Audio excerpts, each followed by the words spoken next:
अब अमेरिका ने एक और ट्रीटी बनाया, नाफ्टा। क्या नाम रखा? NAFTA, north America free trade agreement. अंग्रेजी में क्या कहेंगे? नाफ्टा। कनाडा, अमेरिका और मैक्सिको, इन्होंने अपने अंदर फ्री ट्रेड एग्रीमेंट कर लिया, एफटीए, फ्री ट्रेड एग्रीमेंट। इसे कहते हैं north America free trade agreement. ये इतने ज्यादा संगठन क्यों बनाए गए हैं? आपस में जिसका जैसे व्यापार हो, सबका उद्देश्य, टारगेट अलग अलग होता है। जैसे यहाँ के ये जो जितने देश हैं सब नहीं, ये साउथ ईस्ट एशिया है। कैसा है? साउथ ईस्ट एशियन नेशन है सभी से। नेशन मतलब देश। अब एक है यहाँ पर नीचे वाला, सार्क। इनका नाम क्या है? सार्क। क्या नाम है? SAARC, South Asian Association for Regional Cooperation, SAARC. इसमें कितने देश हैं? 8। मुख्यालय कहाँ है? काठमांडू। तो ट्रांस पैसिफिक, देखिए ट्रांस पैसिफिक पार्टनरशिप, कितने देश हैं? 12। ट्रांस पैसिफिक कितने देश हैं? 12 देश हैं। कितने देश हैं? 12 देश है। कह रहा है कि इनका वैश्विक जीडीपी में कितना योगदान है? 40। सोचिए 12 को देश में मिलकर पूरी जीडीपी का कितना योगदान कर रहा है। अच्छा, ये सब अमीर थे सब। जितना बड़ा बड़ा देश देख रहे थे ना, सब कैसे हैं? सब अमीर हैं सब। यहाँ 60% व्यापार और 40% क्या है? जीडीपी है। क्या है? जीडीपी भी। समझ में आ गया कि नहीं आ गया? यहाँ पर अब अमेरिका ने एक और ट्रीटी बनाया, नाफ्टा। क्या नाम रखा? NAFTA, north America free trade agreement. अंग्रेजी में क्या कहेंगे? NAFTA, free agreement, north America free trade agreement, north America free trade agreement, उसे कहते हैं नाफ्टा। मतलब क्या है नाफ्टा? कनाडा, अमेरिका और मैक्सिको, 3 देश दिख रहा है। कनाडा, अमेरिका और मैक्सिको। कनाडा, यूएसए, मैक्सिको, ये तीनों देश मिलकर नॉर्थ अमेरिका के देश हैं। नॉर्थ अमेरिका के, ये सब तो दक्षिण अमेरिका के हैं। इन्होंने अपने अंदर फ्री ट्रेड एग्रीमेंट कर लिया, एफटीए, फ्री ट्रेड एग्रीमेंट। इसे कहते हैं north America free trade agreement. कितने देश हैं? 3 देश हैं। इनका कहना है कि हम आपस में व्यापार करेंगे। हम आपस में क्या करेंगे? व्यापार करेंगे। तो टैक्स, या तो कुछ चीजों पे टैक्स लेंगे ही नहीं, और कुछ चीजों पे टैक्स लेंगे तो बहुत जेन्युइन टैक्स लेंगे, और बाकी देशों को बेचेंगे टैक्स ज्यादा लेंगे या मुनाफा ज्यादा लेंगे। तो फ्री ट्रेड में यही होता है, या तो प्रॉफिट कम ले या फिर टैक्स कम ले। तो ही चीज होता है ना, टैक्स एंड प्रॉफिट दोनों की चीजें होती है। आगे बढ़िया, नाफ्टा समझ में आ रहा है कि नहीं आ रहा है? किसी को दिक्कत? नाफ्टा में क्या समझे?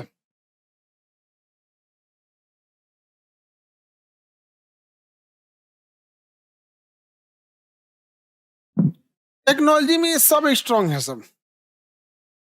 टेक्नोलॉजी में सब स्ट्रांग। जैसे अल्ट्रासाउंड मशीन जनरल इलेक्ट्रिक्स बनाती है, जी कंपनी, बहुत जबरदस्त। अब ये इंडिया को बेचता है तो दबा के प्रॉफिट भी लेता है और टैक्स भी लेता है। प्रॉफिट भी लेगा और क्या लेगा? टैक्स भी लेगा। प्रॉफिट भी लेगा और क्या लेगा? टैक्स भी लेता है। प्रॉफिट एंड टैक्स दोनों लेता है। लेकिन अगर वही आपस में बेचते हैं सर, तो प्रॉफिट भी कम लेंगे सर, टैक्स भी कम लेते हैं सर। अब हम लोग की मजबूरी, वहां की जो कंपनी है जनरल इलेक्ट्रिक्स, उसने अमीर बना है कुछ बना के।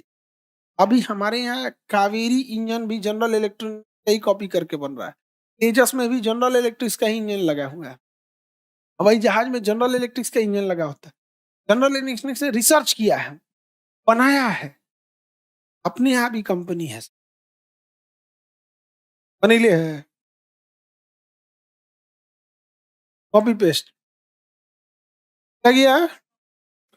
कॉपी पेस्ट कर दिया। आगे बढ़े। तो यहाँ पे कौन है? General electric. हम लोग को लॉस होता है कि नहीं होता? इन लोगों ने अपना क्या कर लिया? नॉर्थ अमेरिका फ्री ट्रेड, अंग्रेजी में क्या कहेंगे? नाफ्टा। क्या हो जाएगा? अच्छा, इन्होंने कर दिया SAFTA, south of Asia free trade agreement. यहाँ पे भी है साफ्टा। यहाँ क्या है? साफ्टा। बट साफ्टा से कभी क्वेश्चन नहीं आया, किससे आया? नाफ्टा। नाफ्टा में देखिए क्वेश्चन आने का एक रीजन है, 3 देश है, कनाडा है, यूएसए है और मैक्सिको। और एग्जाम में 4 गो ऑप्शन रहता है। एग्जाम में ऑप्शन कितना रहता है? 4 ठो। कितना ऑप्शन रहता है? 4 ऑप्शन रहता है। तो कोनो एगो अलग देश देगा, कहेगा इनमें से कौन सा नाफ्टा का पार्ट नहीं है। तो 3 आपको पता है, अब कोई एक ठो उठा के डाल सकता है। वो किसमें आ जाएगा? नाफ्टा में नहीं आएगा, वो नाफ्टा में नहीं आएगा। अमेरिका के समझौता, ये टीटीपी तो पढ़ा दिए, टीपीपी ट्रांस पैसिफिक पार्टनरशिप, इसमें कितने देश हैं? 12। कितने देश हैं? 12। अमेरिका के अलावा शेष कितने हैं? 11, यानी टोटल कितने हो गए हैं? 12। तो हम टीटीपी तो बता दिए, टीपीपी बता दिए, किसी को दिक्कत? Organisation for Economic Cooperation and Development, देखिए इसकी स्थापना बहुत पहले हुई थी 1948। अब ये बहुत पिछड़ चुका है ये चीज। यूएनओ के एक सदस्य देश की तरह काम करता है, उतना काम नहीं कर पाता है। एशिया में 2 संगठन है, आसियान और सार्क। आसियान और सार्क, कितने संगठन देखेंगे? 2। कौन कौन? आसियान एंड सार्क, आसियान और सार्क। आसियान में पहले 10 देश थे, अभी कितने हो गए हैं? 11। 10 देश थे, अभी कितना हो गए हैं? 11। किसे शामिल कर लिया गया? तिमोर को। किसे शामिल कर लिया? तिमोर को। और सार्क में टोटल देश हैं 8। सार्क में कितने हैं? 8। सार्क इसके बाद होगा, यहाँ है सार्क। सार्क में कितने देश हैं? 8। सार्क में है 8। ये इतने ज्यादा संगठन क्यों बनाए गए हैं? आपस में जिसका जैसे व्यापार हो, सबका उद्देश्य टारगेट अलग अलग होता है। जैसे यहाँ के ये जो जितने देश हैं सब ने, ये सब ये साउथ ईस्ट एशिया है। कैसा है? साउथ ईस्ट एशियन नेशन है सब। ये सब नेशन मतलब देश, तो साउथ मतलब नीचे, ईस्ट मतलब पूरब, तो दोनों के बीच में आता है, इसलिए साउथ ईस्ट एशियन नेशन। इसी का जब एसोसिएशन हो जाता है तो इसको हम आसियान पढ़ते हैं। तो association of south east Asian nation, association of south east Asian nation. इसमें टोटल कितने देश हैं? 11। कितने देश हैं? मुख्यालय कहाँ है? जकार्ता। मुख्यालय कहाँ है? जकार्ता। मुख्यालय, मुख्यालय जकार्ता। आगे बढ़े। अब एक है यहाँ पर नीचे वाला देश, सार्क। इनका नाम क्या है? सार्क। क्या नाम है? SAARC, South Asian Association for Regional Cooperation, SAARC. इसमें कितने देश हैं? 8। मुख्यालय कहाँ है? काठमांडू। मुख्यालय कहाँ है? काठमांडू। मुख्यालय काठमांडू है। सोचिए, इसका मुख्यालय काठमांडू, जबकि होना चाहिए नई दिल्ली। होना कहाँ चाहिए? तो छोटकन सबको संभालना बड़ी मुश्किल होता है, इनमें ईगो बड़ी ज्यादा होता है। क्या तो हमारे साथ भेदभाव हो रहा है? अरे यार, तुम्हारे साथ भेदभाव हो रहा है, तुम आगे बढ़ो ना, हम बराबर हैं। नेपाल, नेपाल को भी देखिएगा ना, कहेगा हम बराबर हैं, अमेरिका भी एक देश है, हम भी एक देश हैं। इन सब से उनको संभालना बड़ी मुश्किल होता है। आप गौर करके देखिएगा, इस सब में बड़ी संभालना मुश्किल होता है। अद बदा के वहां पे ये उटपटांग काम करेगा सब। जहां कभी भी देखिएगा ना, इस सब टाइप के लोग देश आएगा, या इवन कोई लोग भी रहेंगे जिसमें या फाइनेंशियली बहुत वीक हो या मेंटली बहुत वीक हो, उन ससुरों में ईगो बहुत होगा। अब सार्क देशों का कहना है कि भारत हमारे ऊपर दबदबा बनाता है। अरे ससुरा, तो नहीं तो हाँ बनाते हैं दबदबा, नहीं समझे? तुमको मुख्यालय दे दिए काठमांडू में, जहां ना बढ़िया एयरपोर्ट ना सुरक्षित मौसम, मुख्यालय कहाँ होना चाहिए? अच्छा, इन देशों की औकात है जो कह सके कि एशिया में चाइना दबदबा बनाता है? नहीं, इस ससुरे लाते से समझवे करते हैं सर। देखो फिल्म में हम इस पूरी बोला था, कई बार मजबूरी हो जाती है मारना।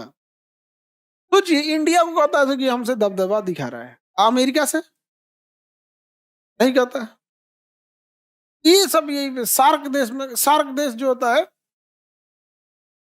वो सबसे पिछड़ा संगठन है। सार्क आज तक कोई काम ही नहीं कर पाया। इसका एक रीजन भी है, इसी सार्क में बैठा है पाकिस्तान, इसी में बैठा है अफगानिस्तान, इसी में बैठा है नेपाल, भूटान, बांग्लादेश, श्रीलंका, मालदीव, ऐसा तो ऐसा देश बैठा है सब। इन ससुरन में बहुत वो होता है ईगो, बहुत ईगो होता है जिसका कोई हद नहीं। इसे ईगो वालन का कोई वो नहीं होता है, हम वो हैं। हाँ भाई, हर जगह सीनियर और जूनियर होता है, बराबरी अलग चीज होती है, सीनियर जूनियर अलग चीज होता है। कल को दरोगा का है कि ये डीआईजी साहब को बहुत इज्जत मिलता है, हमरा नहीं मिलता। भाई आप दरोगा हो, आपको दरोगा बराबर मिलेगा, डीआईजी है डीआईजी बराबर मिलेगा। भेदभाव है कि सीनियर जूनियर है? सीनियर जूनियर है तो क्या सीनियर जूनियर गलत है? नहीं, आप एक से एक रहेगा सब। ऐसी बड़ी ज्यादा होता है, जिसको देखो वैसे है यहाँ पर। अब स्कूल कोई नर्सरी में पढ़ाने वाला टीचर है, अब कोई मेडिकल कॉलेज का प्रोफेसर है, मेडिकल कॉलेज का प्रोफेसर कहलाएगा दोनों अपने आप में टीचर, पढ़ाने ही गई काम है। और कहेगा हमारे साथ भाई दोनों में बहुत का अंतर है, दोनों में बहुत का डिफरेंस आता है। तो सार्क देश ना कभी आगे ही नहीं बढ़ पाए, सब आपस में उलझते रह गए, इतना उलझे थे कि बाहर दूर तक देख ही नहीं पाए सब। और आसियान भी कुछ खास डेवलपमेंट नहीं कर पाया। रीजन बस यही है। तो इन सब को तोड़ते हुए एक बड़ा क्या बनाया गया था? ब्रिक्स। क्या बनाया गया? ब्रिक्स। अब ध्यान दीजिए, ब्रिक्स भी बर्बाद हो जाता अगर शुरुआत में इसी को आप ईरान को घुसा देते, इथोपिया चलाता, मिस्र, सब नौटंकी करने लगते। इसलिए क्या किया गया ना, एशिया से तीनों सुपर पावर को लिया गया, रूस, चाइना, इंडिया। ये तीनों गंभीर देश है, एशिया में यही तीन को तो गंभीर है सब। अफ्रीका से इक्के को लिया ही गया, साउथ अफ्रीका की बवाले नहीं हो। और इधर से किसे लिया गया? ब्राजील को। अब जाके ब्रिक्स इतना बड़ा हुआ, नहीं तो अगर शुरुआत में ही ले लिया जाता आपस में लड़ जाते सब। समझे? आगे बढ़े। तो आसियान में कितने देश हैं? 11। 5 बोलती हूँ। सार्क में 8। आज ने कौन सी सोच के 5 बोली? कौनों में? अच्छा ब्रिक्स देखी थी, ब्रिक्स। अच्छा ब्रिक्स में 5 गो था।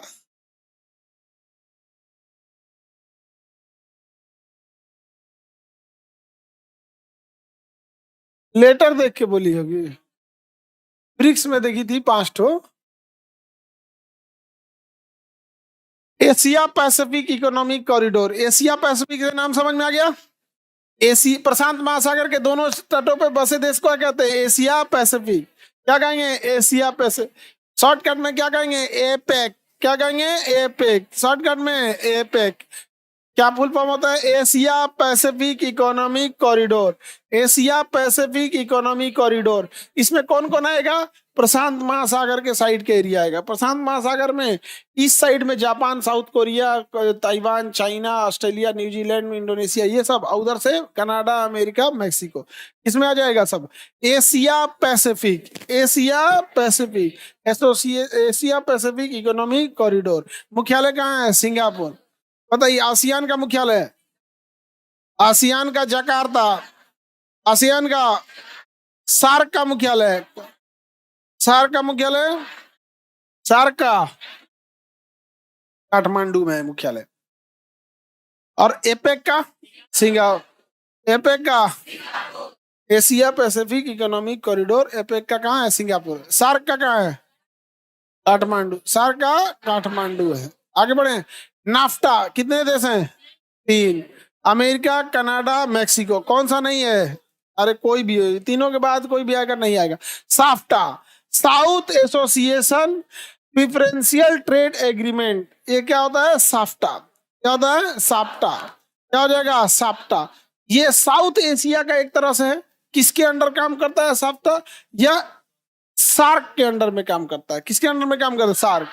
सार्क वालों ने कहा कि हम लोग भी अमेरिका की तरह नाफ्टा बनाएंगे। कैसा बनाएंगे? नाफ्टा। अमेरिका ने क्या बनाया था भाई? नाफ्टा बनाया था भाई। बढ़ाया ना आपको ना, अमेरिका ने क्या बनाया? नाफ्टा बनाया। अब सार्क देश वालों ने भी क्या किया? साफ्टा बनाया। कि भाई अगर ये लोग मिलके क्या बना सकते हैं? North America free trade agreement कर सकते हैं। तो हम सार्क देश वाले, कौन देश वाले? हम लोग अपने में south Asian preferable trade agreement SAFTA क्यों नहीं बना सकते? तो सबसे पहले इसमें फ्री ट्रेड है और इसमें प्रिफरेंशियल ट्रेड है। फ्री ट्रेड मतलब हर एक वस्तु पर हम या तो कम टैक्स लेंगे या तो लेंगे ही नहीं। और यहाँ पर है कुछ प्रिफरेबल, मतलब कुछ खास चीजों।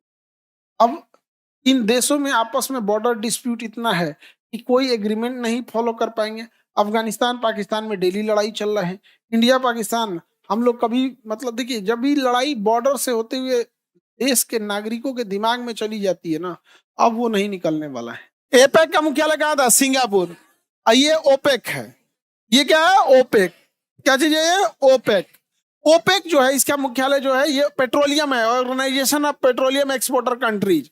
ये कौन सा कंट्री है? पेट्रोलियम एक्सपोर्टर कंट्री है, Organisation of Petroleum exporter Country, Organisation of Petroleum exporter Country. कोई दिक्कत? पेट्रोलियम एक्सपोर्टर कंट्री है यहाँ पर। इसका मुख्यालय इराक की राजधानी इराक की, देखिए कतर, इक्वाडोर इसके सदस्य। इसके शुरुआत में इसका मुख्यालय इराक में था। कहाँ था? इराक। अभी कहाँ हो गया? वियना। अब सोचिए, ये Organisation of Petroleum exporter country है जो पेट्रोलियम को एक्सपोर्ट करते हैं, और इसका मुख्यालय वियना में, जहाँ पेट्रोलियम में नहीं होता है। ये ऐसा संगठन है जो पेट्रोलियम, देश कितना पेट्रोलियम उत्पादन करेंगे, क्या रेट में बेचेंगे, इसका डिसाइड ओपेक करता है। एपेक या OPEC? OPEC, Organisation of Petroleum exporter Country. अब मुख्यालय कहाँ है? वियना, जिसमें कोई पेट्रोलियम में नहीं होता है। ठीक वैसे ही है जैसे आईसीसी क्रिकेट का मुख्यालय दुबई है और यूएई का कोई क्रिकेट टीम नहीं है। दुबई का कोई क्रिकेट टीम, अरे कोने काम का है, पटना क्लब हटा देगा उसको, नहीं समझे? दुबई का कौन सा क्रिकेट टीम है जो मतलब उस लेवल का है? अभी बना रहा है उस सब में। आपको लिख के हम देते हैं, दुबई का क्रिकेट टीम देखिएगा वर्ल्ड कप ले जाएगी, खरीद लेगा क्रिकेटरों को। जैसे कोहली होली है, नागरिकता दे देगा उसको। आजकल इंडिया के बाहर घूम रही है। कहाँ पे? लंदन। लंदन शिफ्ट हो गया इंडिया छोड़ के 2 साल पहले। नागरिकता, नागरिकता इंडिया का है। नागरिकता कहाँ का?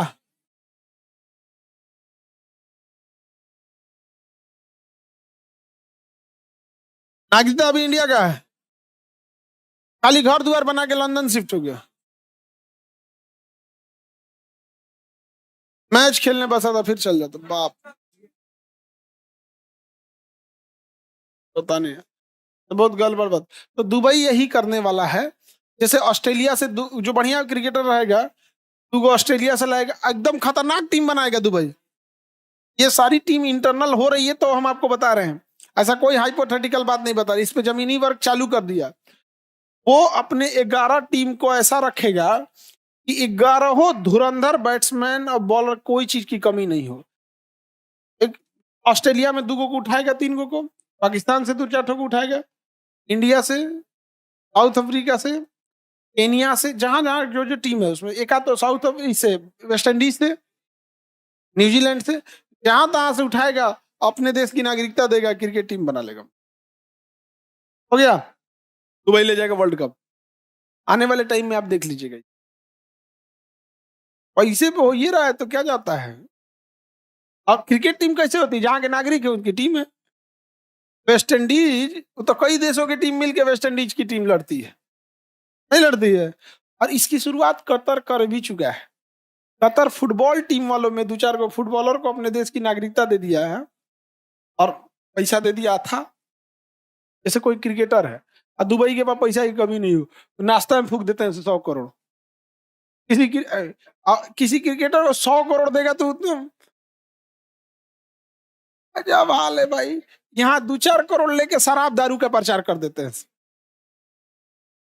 यहाँ 2-3 करोड़ में दारू और शराब का प्रचार कर देता है सब। ड्रीम 11 पे प्रचार करिए, सरकार प्रतिबंध लगा दिया। ड्रीम 11 1-2 करोड़ लेके उस पर प्रचार कर देता है सब। तो 100 करोड़ रुपया मिलेगा, इस देश से नागरिकता नहीं छोड़ेगा सब, तुरंत भाग पैदल चल जाएगा सब। फीफा कप में ऐसा किया था कतर ने।